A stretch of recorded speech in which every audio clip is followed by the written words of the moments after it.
I've been talking quite a bit about how the summer has been quite dry of those huge AAA game experience, and while that is true, we have had several lower key titles that have been really great games. Games like the Banner Saga 3, games like Dead Cells, which with Dead Cells' case, that game really exploded, and now we have another PlayStation 4 release that looks absolutely awesome. A 2D action platformer, Death's Gambit, and unlike the hype that was surrounding Dead Cells prior to its release, it doesn't seem like Death's Gambit is getting quite the similar recognition, so let's try to fix that because this game looks absolutely sick. And it's releasing tomorrow, so if you don't know about the game, let me get you up to speed. First, I want to give you a little bit of a history lesson with the game because this game has been in development for quite a while. The game first started development as a prototype all the way back in 2013. It was done by Jean Canellis while attending the University of Southern California. The game wasn't worked on again until February of 2014 when John revisited the game after finishing up at USC, and he was joined by Alex Kubodera, who worked on the art for the game. Originally, the game was dubbed Terminus, later it was renamed to Death's Gambit for a more unique title. Fast forward to February of 2015, White Rabbit, the development studio, announced that Adult Swim Games would publish the title, and now 3 years later, we are finally on the eve of the game's release. It's not like the game had that much of a rocky road with numerous delays, rather the studio and White Rabbit were just quietly working on the game, and now boom, here we are, it's about to be released.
So that's the history of the game. Let's talk about the game itself and what you can expect. It's a hardcore 2D action platformer with very deep RPG mechanics as well. Often compared to a Souls-like experience, that's exactly the style of gameplay you are getting from Death's Gambit. And the depth of Death's Gambit's gameplay is a topic I'll tackle in a little bit. Right away when the game opens up, you'll notice the art, presentation, and sound direction, and this is a game that absolutely nails that. White Rabbit have done an incredible job with the art direction based off what we've seen, and yes, I might be more into the pixel art than some people, but it seems like this is a style of art that is captivating more and more gamers, even ones that didn't grow up with Super Nintendo games where this was commonplace. Not only will you be captivated by the art direction, but the game also has amazing sound. The music is harrowing and exactly what you would expect in a more haunting game like Death's Gambit. And with death right around every corner, it sets the tone in a pretty great way.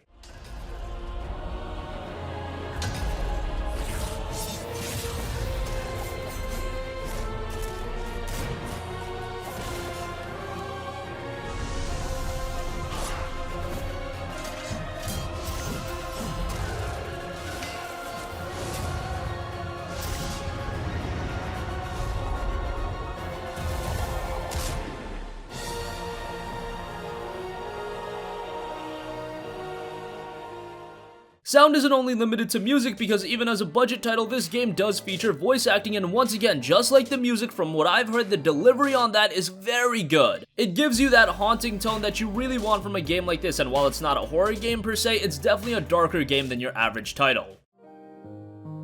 Are you not sick of death? Your friends? Your mother?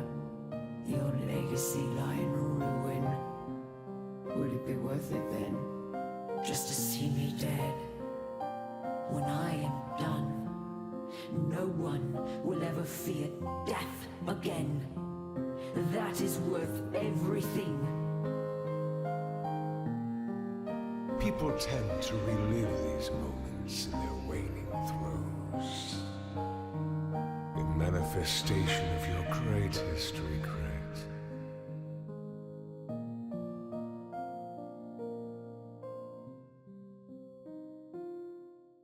The game has you play as Soren, an agent of death bound to his service. You must unravel the mystery of Ceradan and discover the true price of immortality. And again, while I mentioned that the gameplay has a lot of depth, that's only one part of Death's Gambit. It also looks to have incredible ambiance and an engrossing world and story. There's an overarching narrative here that plays out as you play through the game. It's said that the most important story elements occur naturally as you are playing the game at your own pace, and on top of that, there are said to be a slew of hidden subtext inside the narrative that add to the world and story. I want you to take a quick look at the recent cinematic trailer and be the judge for yourself. You were forged by war, but I knew a time before it.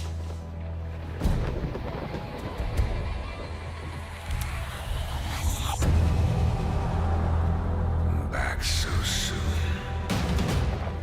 What are you here for? Glory? How many have died for your failure?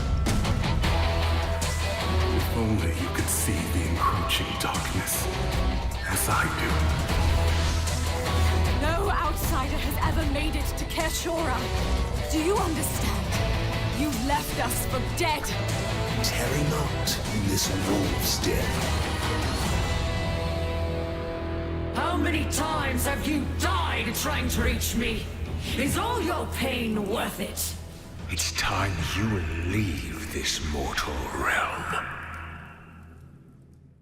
So yeah, you definitely get the vibe of this epic game awaiting the player in Death's Gambit as far as presentation goes, even with the fact that it's just a 2D game. We've talked a lot about presentation, so let's talk a little bit about gameplay because there is a lot to it. Again, it's a hardcore 2D action platformer in Souls-like vein, and death of course is a concurrent theme in the game. However, you can cancel Death's contract, turn into a mortal, and activate Iron Man mode, permadeath. I would probably only recommend that for those that are looking for the most daunting of challenges, but nice that it's in there. The game itself will feature 7 different classes: Soldier, Assassin, Wizard, Sentinel, Noble, Blood Knight, and Acolyte of Death. They each have their own unique perks, so they will all offer a different playstyle. And on top of that, with each class is accompanied the same talent tree, with each class having one additional talent on top of the base starting talent that determines how you gain soul energy. You'll gain talent points for beating bosses during your first run. Subsequent runs will not grant you more points, so bear that in mind.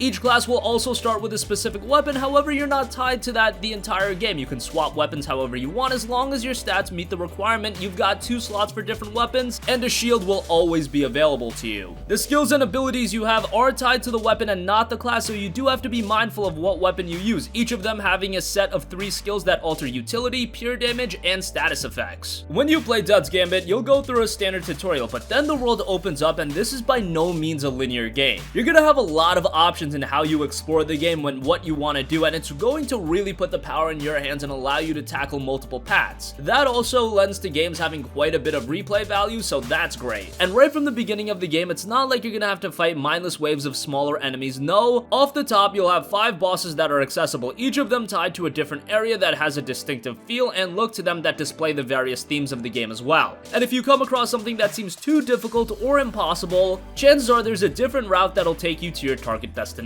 We mentioned the bosses before, and defeating them once will be challenging, but that's only the beginning. After you beat a boss once, you'll have the option to revisit them for a heroic boss rematch. This is where things get interesting, as these boss fights will introduce new abilities, loot, and a much harder difficulty. So take this on with much caution. And if that wasn't enough, after you beat the main game, you can start the journey in a new game plus mode, introducing varying enemy placements and an overall more challenging and difficult experience. If you combine all the optional, more difficulty options, that includes new game plus, playing as a mortal, and tackling the heroic boss, that's how you're gonna get the most difficult experience possible. And that just sounds like an absolute nightmare, something that I'll probably not be capable of, but it will be great for some people, and having an option like that to have an absolutely brutally challenging game is always appreciated. Sure, that option might not be for everyone, but having more options in how you play a game is always gonna add to the replayability. Death's Gambit looks to be a game with a lot of potential. White Rabbit have obviously put a lot of work into it, and the attention to detail in this game is staggering. I'm a sucker for this pixel art style. The music is great and the gameplay looks to have an incredible amount of nuance to it. Best of all, currently you can pre-order it for just $19.99, and if you pre-order it with PlayStation Plus, you'll get a 20% off discount, so you'll get it for only $15.99. So what do you think? I've gotten you up to speed with Death's Gambit, and does it look like a game up your alley? Are you going to be playing it tomorrow? Let us know and sound off with all of your thoughts in the comment section down below. Thank you for watching, and goodbye.